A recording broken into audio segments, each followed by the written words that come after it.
From the world of politics. Putin's going to continue to prosecute this war, although frankly, it's not going nearly as well as he and apparently the others around him thought that it would. To the world of business. Now that oil price and commodity prices have gone up so much, that peak has been postponed by at least a few months. This is Balance of Power with David Westin.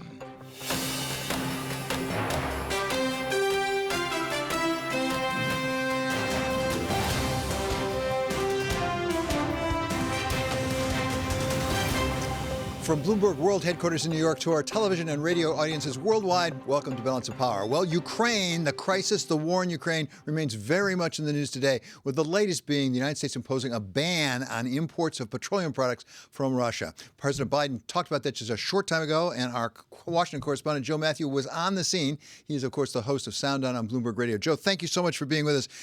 What is the significance of this ban? Because we don't really import that much crude from Russia, do we? Well, that's a good point. It's about 3% of our crude intake, about 700,000 barrels a day, David. But the president went further to say that this will include Russian oil and gas. He spoke very briefly, did not take questions, and told those who were in the room that this is a decision that is backed by both Democrats and Republicans. This is a move that has strong bipartisan support in the Congress and, I believe, in the country. Americans have rallied to support their Ukrainian people and made it clear we will not be part of subsidizing Putin's war. Referred to Putin's war several times in his remarks today, David, referring just there to the support in Congress. That's a big part of this story, as we learned late last night that leadership in the tax writing committees in the Senate and the House, in fact, had struck a framework agreement to do this very same thing through legislation. The president chose to do it on his own through executive order, but there was legislation that would have banned Russian oil and gas and also did a number of other things, including set the stage to kick Russia out of the World Trade Organization. Obviously, the president decided to get ahead of this today, having spoken with our European allies, Britain, France, Germany yesterday. The statement today, clearly Germany and France are not going to be able to make a move like this. The UK issued its own ban, or at least announced it earlier today.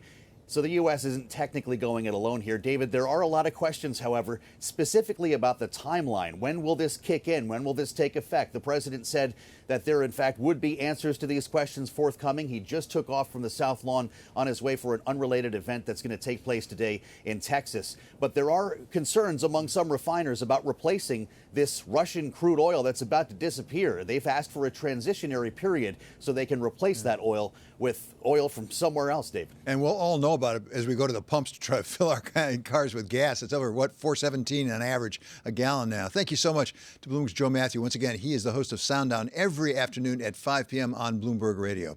Now we're going to turn from the crisis in Ukraine to another crisis that we have been through over the last 2 years. This Friday will mark the two-year anniversary of when the WHO announced that, in fact, COVID was a pandemic. And it set off a race to try to find some way to deal with it, whether it was through therapy or whether it was through a vaccine. We welcome now the leader of the team that won that race. He is Dr. Albert Bourla. He's chairman and CEO of Pfizer, and he's the author of the brand new book, Moonshot, Inside Pfizer's 9-month race to make the impossible possible. Thank you so much for being back with us. Really appreciate it. Thank you, David. It's a fascinating book, as I told you. It's a good read. I recommend it to everybody. But I'm going to just read one passage because it takes us back to April of 2020. And we may forget now how bad things were, particularly in a place like New York City. What was happening in our hospitals, a lack of ventilators. And you had your team together. They'd worked hard. They come up with a really aggressive plan. They proposed it to you. They were very proud of it. And you said, no thanks. And what you said was, it could not be done. That is to say, really speed this up. But it had to be done. There is a time for consensus building, and there's a time to push. This was the time to push. So take us back to that moment and how your team reacted when, as I say, they'd come up with a really aggressive plan and you said, yeah, not good enough. Well, they tried to understand what do I mean not good enough, because they thought that this is the best that anyone could dream of having.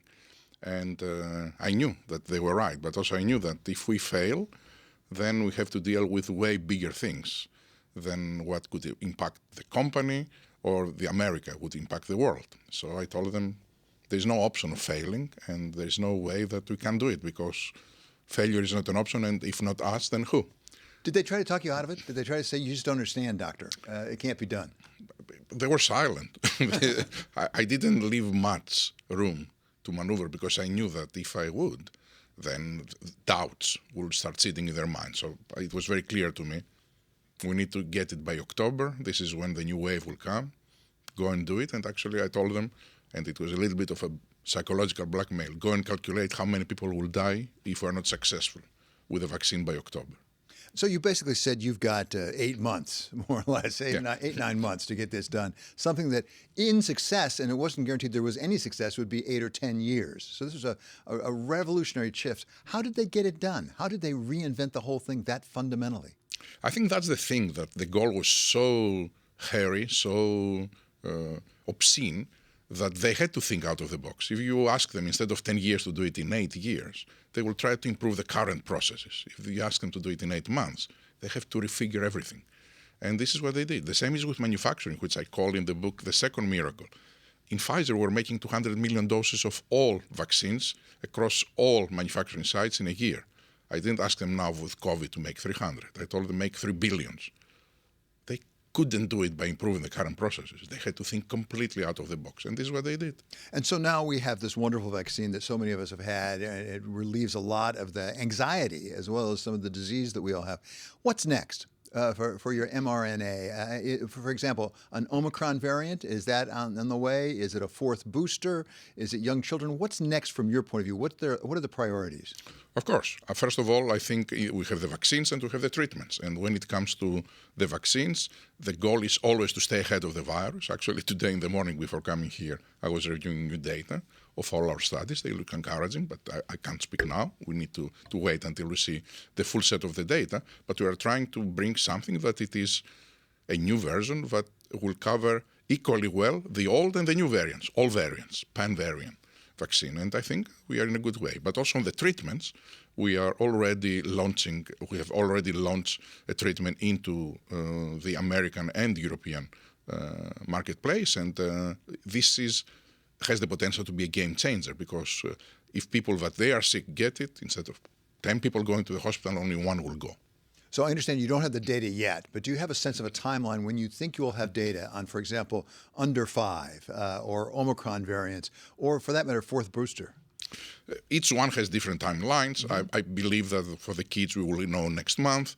I believe for the Omicron we will know likely next month, early, maybe this month as well. Depends how much we are going to announce to the world, because we are wanting to have a more complete picture before we go. And the same is with the 4th dose booster we are about to submit to the FDA. So things are happening as we speak right now. So one of the things that comes across in the book is, from the beginning you said, don't worry about the money, believe it or not. You said, just spend what you need to spend, whatever it is, we'll figure out the money later, which is not what a lot of CEOs perhaps would do in that circumstance. In the end, it turned out very well for Pfizer. Give us a sense of going forward and patent protection on your COVID vaccine. We have some people like Teva saying they're going to have a generic. How long do you think you'll have that protection, and what sort of an income stream might that mean for Pfizer going forward? Look, I think the patents is the way the industry exists. Without, let's say, protecting your intellectual property, you have nothing else, and you invest all this money so that you can intellectual property.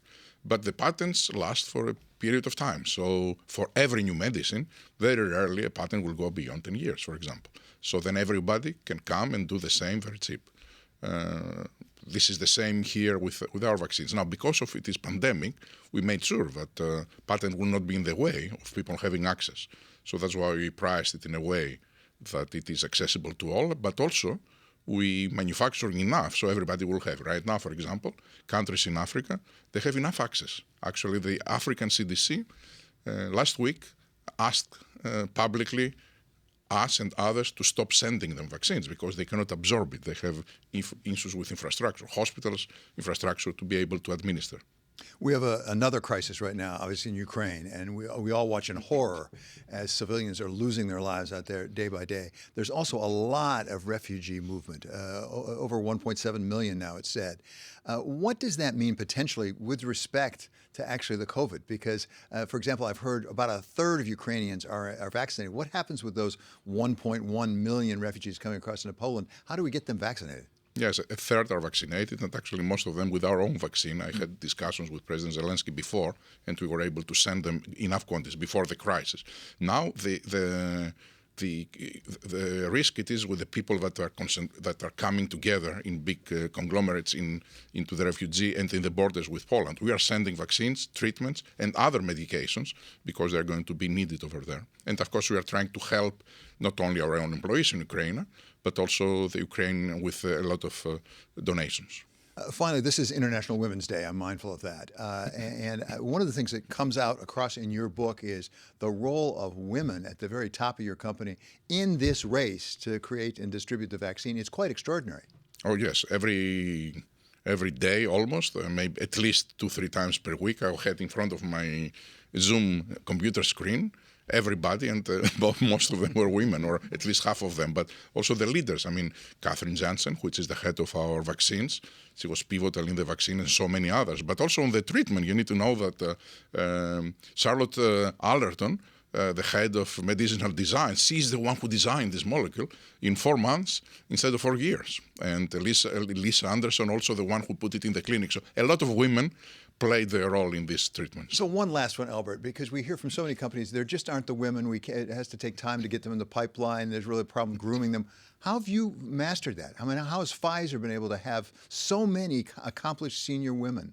I would say how Pfizer was blessed to have so many accomplished senior women. And I think it's an effort, but also a belief in their capabilities. And I have been impressed in my life when women make it to the top. They are really way better than men because they have to face way more difficult conditions than a man. We have to admit it. That's a fascinating observation. Thank you so much. And once again, this is a terrific book. I really recommend it to everyone. It's Moonshot by Dr. Albert Bourla, the chairman and CEO of Pfizer. Coming up, we're going to talk with Libby Cantrill of Pimco about what's going on in Congress these days as we try to keep the government funded. This is Balance of Power on Bloomberg Television and on Bloomberg Radio.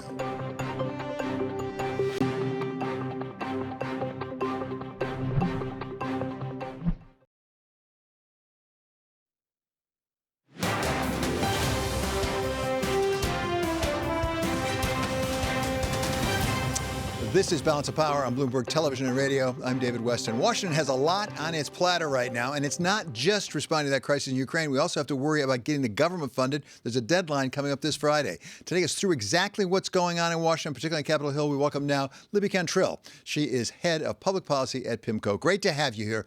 Libby, first of all, start with that Friday deadline. What needs to get done? Is it going to get done? Yeah, well, look, I mean, just sort of true to form, Congress is waiting until the very last moment to yet again fund the government for the rest of fiscal year 2022. There's a real sense of urgency, though, because it looks like the Ukraine funding will be attached to that funding bill. So that sort of underscores the importance here, sort of the symbolic importance, if not the substantive importance. And so it is likely to get passed. But as you mentioned, we are kind of yet again, the 11th hour. That Friday is the deadline. Of course, if it doesn't happen, then the government shuts down. Everyone wants to avoid that. So that looks very unlikely, looks very likely that it will pass by then. But again, probably won't be taking that vote until very late at night on Thursday night. Libby, is this a matter of disagreement over substance, or is this just the process at this point? Haven't they worked out an awful lot of the disagreements? Yes, and if you remember, there's actually a temporary funding bill that the government is funding under right now. And so they've had quite a long time in order to work out some of the nuances here. There have been some sort of sticking points, particularly around the kind of the Ukraine funding and also the COVID relief that the White House has proposed. But again, all of this will be smoothed out, very likely to fund again. There'll be some headline risk. But I think for the market's perspective, we will see a funding bill passed by the deadline. And to be clear, there's some money in there, as I understand it. $10 billion I heard last time for Ukraine. Also some money for COVID, right? 22.5? Yeah, so the White House has proposed 22.5. That request looks like it's probably going to be whittled back to around $15 billion. This is for sort of testing, for vaccines, for the antivirals. And again, pretty broad bipartisan support for this. It's just a kind of a question of the actual price tag. And then importantly, David, as Congress is really trying to assert itself on the Ukrainian issue, $10 billion at least for humanitarian, military, and more economic assistance for Ukraine. Well, what about asserting itself on Ukraine? They were about to, I think, try to mandate a ban on Russian crude. The president sort of preempted him on that. What else is possible or likely coming out of Congress in terms of further sanctions on Russia? Yeah, and I would just say here that the sort of the politics around Russia on Capitol Hill are very hawkish right now. It is also one of the few bipartisan issues these days. Congress very much wants to get into the action after not passing a sanctions bill in early February. So are really being very forward-leaning. As you mentioned, there was a compromise on the oil embargo, but of course the White House sort of got in front of them. I think in some ways, in response to congressional likely action, they kind of moved forward, didn't want to get out-hawked by Congress. And there are other things in terms of cutting off trade relations with Russia. And while it's not in the current legislation, I wouldn't be surprised if Congress starts moving on secondary sanctions, particularly as it relates to China. That is something that the White House, I think, has been sort of reluctant to do without our allies. But again, it could be sort of the scenario with the oil embargo that Congress puts pressure on the administration to move. So, a lot of things happening, but I think it just underscores again that the politics around Russia on the Hill are very hawkish, and we should expect more, not less, to come from Congress on this. Hawkish on the Hill with respect to Russia, no question about it. At the same time, what about inflation? What about the cost of fuel at the pump as a practical matter? We have this ban now. I'm looking at Brent up over $128 a barrel. Is it possible there's be some energy policy movement up on Capitol Hill to try to get down the price of oil?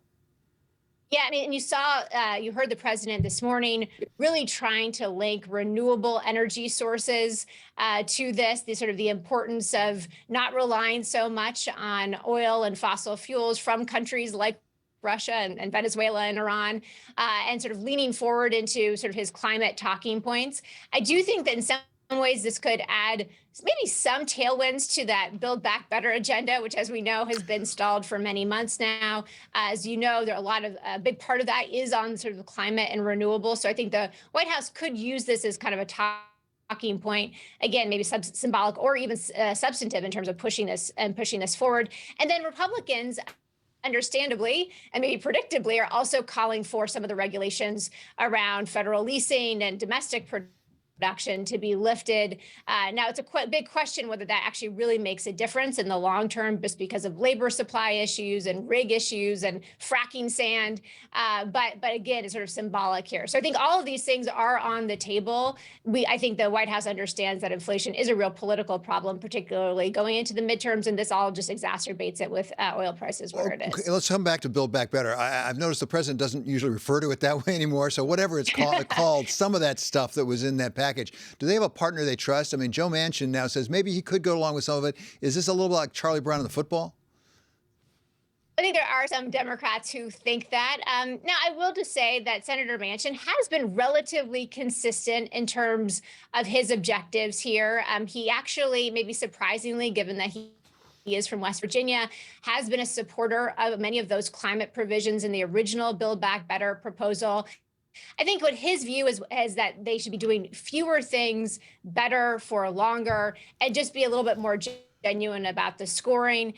So I think in some ways this is what we have seen over the last few days in terms of this, new proposal from his office is pretty consistent with what he's been saying for several months now. But to your point, there is a lot of distrust among sort of the Democratic caucus. And, there's not necessarily unanimity around what Manchin is proposing, particularly on the tax increases. Of course, Senator Sinema, a Democrat from Arizona, has come out in opposition of those. So, I think that there is a long way from here to there, but there is, I think, enough agreement, particularly on the climate provisions. And again, I think what's going on in Russia and Ukraine sort of underscored the importance of a clean energy climate policy that actually could, help to get this to the finish line. But of course, we've been here before. So, I feel like, odds understandably are probably lower than they were just several months ago. And if we're here again, I hope you're here with us, Libby. So thank you so much. That's Libby Cantrell. She's head of public policy at Pimco.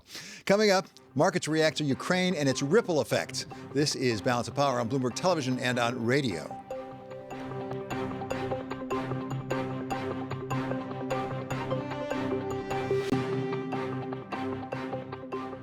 Russia invades Ukraine. We have proven our strength. The nature of this war changed yesterday. Turn to Bloomberg for up-to-the-minute reporting from around the world. Ground troops are closing in on the Ukrainian capital. Swiss abandon neutrality. And analysis of what it all means to you. Energy is on the table. We could see oil prices moving closer to 120. There is a lot of interest to offload Russian assets. Look to see more companies announce their exits from Russia. Keep it tuned to Bloomberg Television and Radio.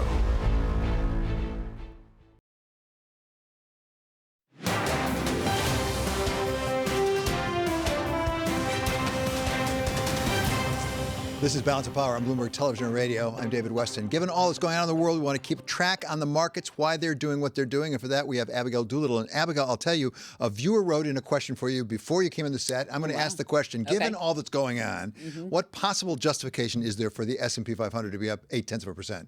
Oil is heading lower. This could be a sell the news moment for oil, given the fact that the Biden administration has banned imports of Russian oil. You had oil up 8% earlier. Now it is up about 4%. Not complete sell the news, but it wouldn't be surprising to see oil reverse completely lower. Now, if oil is to come lower, commodities come lower, that could provide the relief that we need for stocks. A couple of weeks ago, it was all about yields. If yields were higher, stocks were lower. Now it's about commodities. If they're higher, stocks are lower, but off the highs, it seems stocks are higher. So I'll confess, I haven't looked and had a chance to look. What about the other commodities? You mentioned oil, but what about the other? I mean, nickel went crazy. Had to stop trading it at one point. Yeah, right? it's halted. That's a really interesting one because that really displays the amount of mania that we've had around commodities recently, the lack of liquidity that creates these huge bid and ask spreads. And of course, there's the question of whether or not this kind of volatility is blowing up some investors. There is that Chinese billionaire who apparently is $2 billion in the hole, no small amount, but there's probably some other investors out there. We're not hearing so much about that right now. Relative to commodities overall, solid, up 1.2%, but relative to the 3 to 4% gains that we've been seeing in recent days, not quite as much. But in the meantime, if you look at bonds, they're not risk off. They're not risk off at all. We've had bonds selling off for 2 days in a row. In fact, yesterday, bonds were lower, the yen was lower, suggesting that this pressure cooker that we've seen between commodities going higher and stocks lower, that it could reverse. Right now, we may have the early signs of that with stocks higher. The S&P 500 off of its highs, but also off of its lows, of about 0.6%. In fact, the banking index up 2.5% in sympathy with yields higher. Well, and the yield curve basically is steepening, isn't that right? It's steepening a little bit today, a couple basis points, but overall very close to 20 basis points. Probably one of the themes this year, again, is going to be some kind of an inversion. Stay tuned. Is that what the futures indicate? I don't know about futures if they indicate it, but just in terms of the technical, the lines, the trend is down. Okay, thank you so much. Always great to have Abigail Doolittle with us to explain these markets. Coming up, we're going to be joined by former U.S. Ambassador to NATO, Bailey Hutchison, on reports that perhaps even the Russians could attack positions inside Poland because of the supplies coming in. We're going to ask her about that, what that would do under NATO. This is Balance of Power on Bloomberg Television and on radio.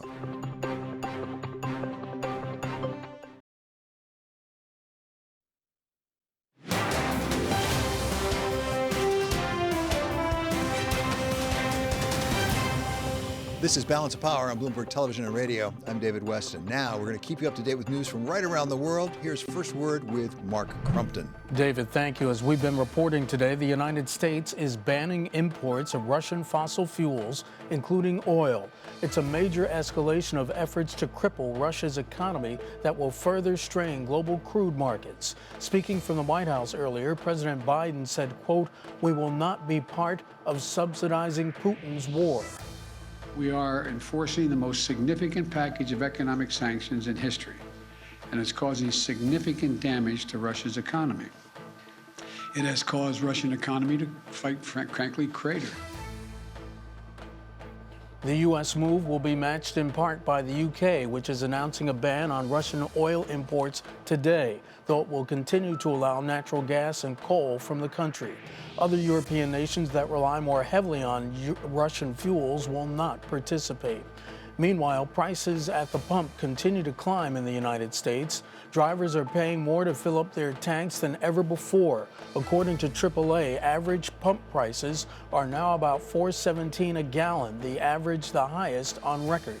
Californians are paying the most for gas. Prices have topped $6 a gallon at some stations. President Biden says the war in Ukraine will cause gas prices to rise further, but he warned that the oil and gas industry against excessive price increases.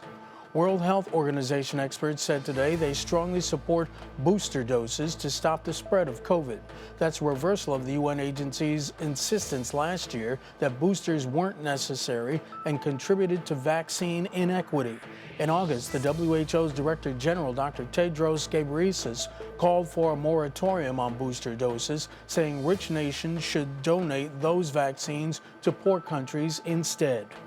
Global news 24 hours a day, on air and on Bloomberg Quick Take, powered by more than 2,700 journalists and analysts in over 120 countries. I'm Mark Crumpton. This is Bloomberg. Thank you so much, Mark. Well, as we all watch Ukraine, one of the key issues is whether the conflict will be contained to Ukraine or could spread into neighboring countries, something that NATO Secretary General Jens Stoltenberg addressed earlier today.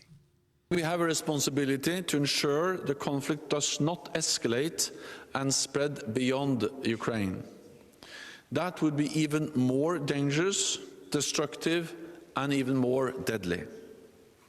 The situation could spiral out of control.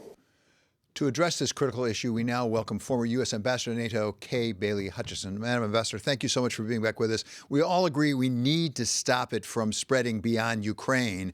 What are the prospects of it spinning out of control? I think, David, what the Secretary General is saying and what we all agree, NATO is a deterrence alliance, and we are building up the deterrence all around the Ukraine border so that Putin will know that NATO will keep its word. If one of our countries is attacked, Poland would be, of course, one, that we're all attacked. So we are building that up. But Putin has been very strategic in attacking countries that are not NATO allies. And I think that probably is part of his purpose, is to look at countries like Ukraine, like Georgia, which he has already invaded, and then look at other options if he thinks he can get by with this. I think the pushback that the Western alliances have put together and are continuing to push are good as deterrents for any further activity by Putin. And secondly, David, I would just say that militarily, Putin is putting the vast resources that he has militarily into Ukraine. So I think as long as we stay strong, that we support Ukraine in every way, showing Putin that we are going to do that, then I think perhaps he will not have the capability to go into another non-NATO country, and he most certainly would be foolish to go into a NATO country, because then it will be all-out war. Madam Ambassador, you know, not just from your time as U.S. Ambassador to NATO, but also your long and distinguished career in the Senate representing Texas, that sometimes unintended consequences are the worst. There are reports now out of ABC News, my old shop, that some people in the U.S. government are concerned that, in fact, as the United States ships arms across the border from Poland into Ukraine, Russia may feel compelled to hit positions over the line in Poland in order to stop that supply of materiel. What would that do in terms of Article 5 responsibilities? If Russia attacks any part of Poland, that will be an Article 5. So Putin will know that. And I think that mistakes, you're correct, sometimes cause wars, cause flare-ups. We've always had deconfliction mechanisms, especially military to military. But if Russia, by any standard, attacks something in Poland, that's an attack in Poland, and that's an Article 5. Madam Ambassador, we have just seen crossing the wire here from AFP, this is a tribute to AFP, that in fact President Zelensky has now said he does not want to join NATO. He's willing to give up that move toward joining NATO. Is there a path here, do you think, to some sort of a stand down, a de-escalation? I think that's interesting because, of course, we would never want someone to apply that didn't want to apply. It's a country's sovereign right to be able to say, I want to be a part of NATO or I don't want to be a part of NATO. If President Zelensky believes that is in the best interest of stopping this war on his people, then he can make that decision and we will respect it. We are not inviting people to membership in NATO. We are taking people's requests in line, and then we are seeing if they qualify for NATO, which at this point, the Ukraine does not. And that's why this was a false issue that Putin raised in the first place. Ukraine has known that they were not yet qualified for NATO. And if the President Zelensky makes that decision, it is his decision, and we will respect it completely, I am sure. Of course, this is one aspect of what President Putin said were his reasons for it, and he also wanted relinquishment of Crimea, as I understand it, Ukraine recognizing that as being a Russian territory, as well as some special treatment for the territories in the east. So this in itself, if it's true, is not necessarily enough. Tell us about the rest of NATO, though. What about the Baltic states? What about other states? How this conflict in Ukraine might affect their relationship with NATO? Well, all of the countries that are in NATO will be very much protected. And right now, the Baltic countries are probably the most vulnerable. And then Poland, of course, but Poland has a lot of defenses and they're a big country. And we are reinforcing all of the Baltics and Poland with NATO forces as a deterrent. So I think that most certainly the other countries are on edge. There's no question about that. And I'm talking to my colleagues. I know that NATO is quite united, absolutely united. And I think some of our NATO allies are trying to mediate if they have any kind of capability to do that. Israel is trying to mediate as well and has had meetings behind the scenes to try to stop go into a ceasefire. But I think that right now, whatever President Zelensky says regarding Crimea, regarding Donbass, and regarding when they would apply or not apply, or their decision is going to be the decision that we will respect. Finally, Madam Ambassador, obviously we're all focused on NATO, and most people, I think, at this point think that what President Putin has done, if anything, has strengthened NATO. It's a bit speculative, but give us your best sense. Do you think that perhaps some other countries would like to come into NATO? Not Ukraine, but, for example, Finland. I think most certainly everything I'm seeing is that Finland and Sweden are both looking at that more carefully and more positively than they ever have before. I think what Germany has done cannot be underestimated. It is a huge change in German security policy, all for the better. And I think Finland and Sweden are looking at this and whether now is the right time for them.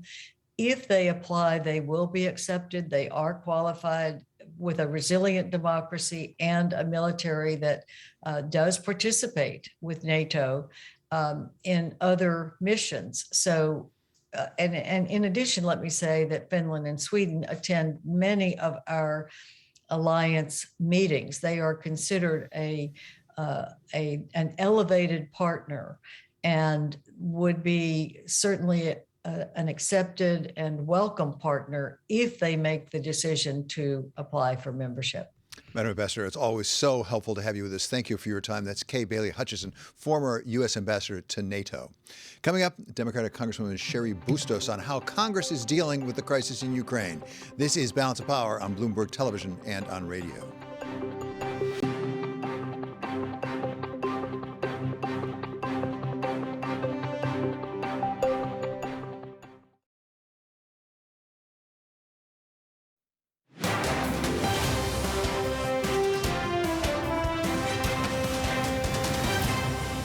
The This is Balance of Power on Bloomberg Television and Radio. I'm David Westin. There's an awful lot going up on Capitol Hill right now. We have an omnibus spending bill that need to get passed by Friday, even as Congress pressed for that ban on Russian oil imports that now the president, by executive order, has ordered on his own. Welcome now, Cheri Bustos. She is Democratic Congresswoman from Illinois. She's co-chair of the House Democratic Steering Committee. So, Congresswoman, thank you so much for your time. First of all, on this omnibus up on Friday, what's the timing from your point of view right now? What do you think will happen?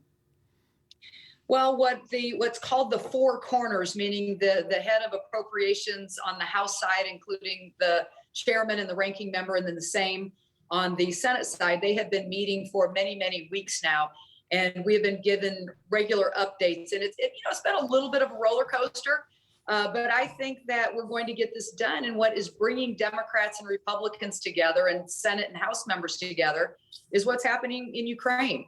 We've got about $12 billion that we've added to this package, and there's a real sense of urgency around this. So we are scheduled to have our Democratic caucus leadership meetings Wednesday, Thursday, and Friday of this week. We've been told that we may have to come back from that on Friday, or we may get this done on Wednesday. So look, the deadline is looming. We have, at the worst, it's got to be March 11th. That's when our continuing resolution expires. So we've got to get the job done. And I think what is happening in Ukraine will bring us together and will lead us to be able to pass this. There's also a COVID piece, as I understand it. Originally, I heard it was $22.5 billion. I see some reports now it may have been whittled down to $15 billion. Where does that stand? Well, I can't tell you what that final number is going to be. Again, our leadership in the House and the Senate, Democrats and Republicans, are still in negotiation as we speak. So I can't tell you what that final number will be, but obviously we are still in a situation where we have COVID numbers. We've got to make sure that we have money for testing, for treatment, and that we can finally put this in the rearview mirror and move on with life. Is $15 billion enough to get that done, do you think? I don't know what that final number will end up being, but look, we've applied a lot of taxpayer dollars to this to help us get past this. We are in a stronger position now than obviously we've ever been since the start of this pandemic, and we just need to make sure that we can move past this and get our economy in a good place again. Let's come back to that oil ban on Russian crude that you referred to earlier. President Biden announced earlier today. Given the fact that the president has issued that executive order, does that sort of make the question of congressional action on this moot? Is there any need for congressional action?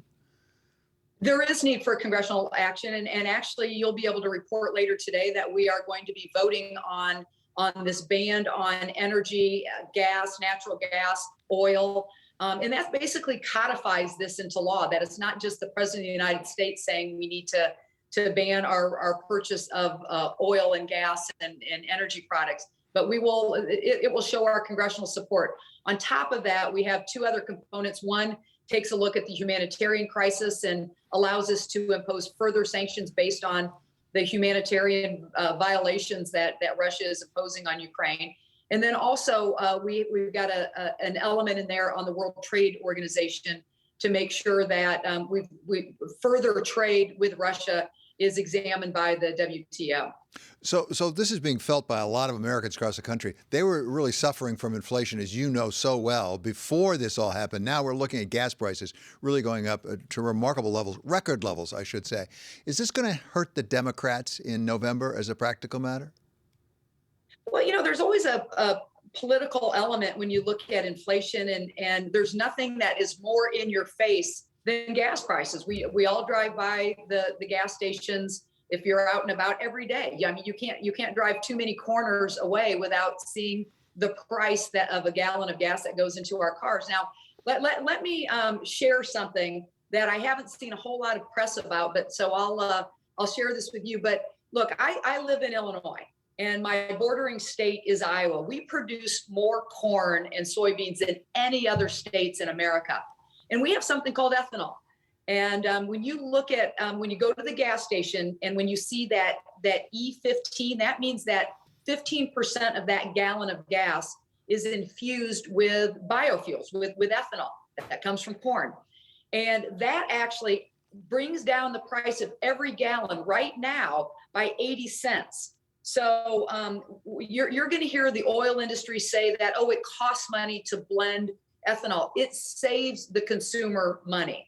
So I'm going to push along with my colleagues on a bipartisan level to say that we need to continue the blending of ethanol with gasoline. That is a way that we can actually keep prices down, as opposed to if we all of a sudden remove that and the oil industry has its day and says, no, we don't want to blend that anymore, you're going to see overnight these prices go even higher than they would otherwise. So look, there is going to be a cost to Americans because of this terrible, terrible war that Putin, who is the enemy here, but that Putin has waged on Ukraine. And it's going to cost us more in our pocketbook. But we also have to remember, why are we involved in this? And it's all about democracy. Putin wants to do everything he can to destroy democracy. Ukraine is doing everything it can to preserve democracy. I think Zelensky has been a real hero. I was on that call with him, with members of Congress on over the weekend, and I was thinking, he wears that T-shirt, and I'm thinking, he's like Winston Churchill in a T-shirt. He's just really become a hero of all of this, and he's so strong and is so resolute in that Ukraine will not be taken over by Russia, and we've got to do everything we can to help Zelensky in this fight. Well, and as you say, and we all agree with, the most important thing is what's going on in Ukraine and what's being done to the Ukrainian people right now. But there's always some political consequence of this. Is it too early to say how this may cut in the midterm elections, that is to say, the Ukraine crisis? Well, what are we, 10 days into this war? Look, I think that politically we have to look at this. What is the right thing to do? And if we let Putin win in this, if we don't do everything we can to stop him, that is a huge strike against democracy. This is a war that we haven't seen anything like this since World War II, and so we've got to stand with our NATO allies. We have to stand with the European Union. I think what President Biden has just been absolutely remarkable at is bringing together our allies and standing in a unified fashion against Putin. Putin is the monster in this. He is the ultimate bad guy in this. He is the ultimate villain. And we just have to stand together with NATO and the European Union and stay strong in our fight to preserve and protect democracy. That is really what this is about. We will pay a price out of our pocketbooks. We're seeing that right now. Right. But this is at the gas station, as we've talked about. But this is because of Putin and what he's doing to men and women and children in Ukraine, and what he's doing to try to harm democracy. So it takes a tremendous, tremendous hit. Congressman, really great to have you back with us. Thank you so much for your time. That's Representative Cheri Bustos, Democrat of Illinois. Coming up, we're going to check back on those markets as equities continue to rally. This is Balance of Power on Bloomberg Television and on radio.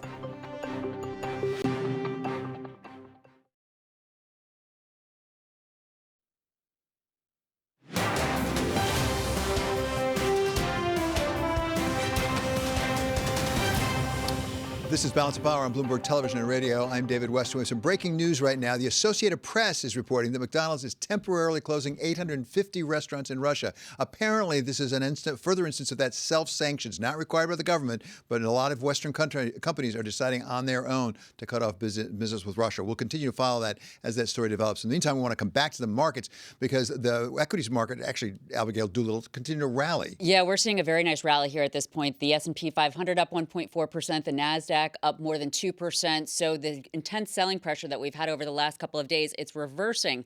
I don't know, but I suspect it has to do with the fact that oil is off of its highs because we've had this commodity surge really pressuring stocks. Now oil is up just, if you can believe it, 3.3%. But if you were to look at oil from the 9:30 from the stock market open, it's actually down a couple percent. So we're getting that tailwind in the form of relief that commodities aren't surging quite as much as they had been recently. Yes, and what are bonds doing? Bonds are down, so that supports the idea that today is a risk-on market. It's actually classically risk-on, with stocks up, commodities up just a little bit, bonds down. The yen is just about flat. The dollar is about flat. The VIX has come in. So, again, this might be a little bit of a risk-off period this year, all this volatility up and down, up and down. So maybe if we're lucky, if stock longs are lucky, we'll have a few days of relief for stock bulls. Yeah, although at this point, the Russians get a vote. Yeah, that's a practical matter. Yes. Right? It depends on sort of what goes on in Ukraine. Well, yeah, all those headlines, that could change it in any moment. But to the upside, too. It could really help out. Absolutely. And we can hope for that. Thank you so much to Abigail Doolittle for that second report on the markets. Check out the Balance of Power newsletter on the terminal and online. Coming up, Balance of Power continues on Bloomberg Radio. And in our second hour, we're going to be talking to Washington Congresswoman Suzanne DeBelny on the omnibus spending bill. This is Balance of Power on Bloomberg Television and on radio.